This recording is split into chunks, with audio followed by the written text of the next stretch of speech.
எல்லாருக்கும் வணக்கம். ஒன்றுன்னா ஸ்வீட் வந்து ஹஸ்பண்ட் வந்து கேட்டிருந்தாங்கங்க. அதனால எங்க அத்தை வந்து அவங்களுக்காக ஒரு ஸ்வீட் செஞ்சிருக்காங்க. என்னன்னு சொல்லிட்டு பார்க்கலாங்களா? வாங்க. இங்க பாருங்க, உளுந்து வடையில செஞ்ச இனிப்பு போண்டாங்க. சூடா இருக்குங்க. இப்பதான் செஞ்சோம். இது ஆறுனதுக்கு அப்புறம் தான் கொஞ்சம் நல்லா இருக்கும் அப்படின்னாங்க. அதனால ஆறட்டும் அப்புறம் சாப்பிடலாம் அப்படின்ட்டு. இன்னைக்கு நம்ம வீட்டில் சண்டே சமையல் வந்து என்னன்னு சொல்லிட்டு பார்க்கலாங்களா? வாங்க.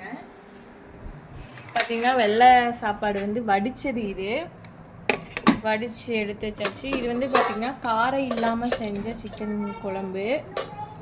பாப்பா வந்து பார்த்தீங்கன்னா அங்கே பேசிகிட்டு இருக்கா, அதனால கொஞ்சம் சவுண்ட் இதெல்லாம் மறைச்சிருங்க. இது வந்து பார்த்தீங்கன்னா கொஞ்சம் காரெல்லாம் ஆட் பண்ணி செஞ்ச சிக்கன் குழம்புங்க. அப்புறம் பார்த்தீங்கன்னா நம்ம வீட்டில் ரசம். இதுதான் இன்னைக்கு நம்ம வீட்டில் சமைச்சது. நீங்கள் இந்த சண்டே உங்கள் வீட்டில் என்ன சமைச்சிங்கன்னு சொல்லிட்டு மறக்காமல் கமெண்ட் பாக்ஸில் கமெண்ட் பண்ணுங்கள். எங்கள் வீட்டில் பிடிச்சது அப்படின்னா மறக்காமல் சப்ஸ்கிரைப் பண்ணுங்கள். ஓகே, பாய்ங்க. நெக்ஸ்ட் வீடியோவில் பார்க்கலாம்.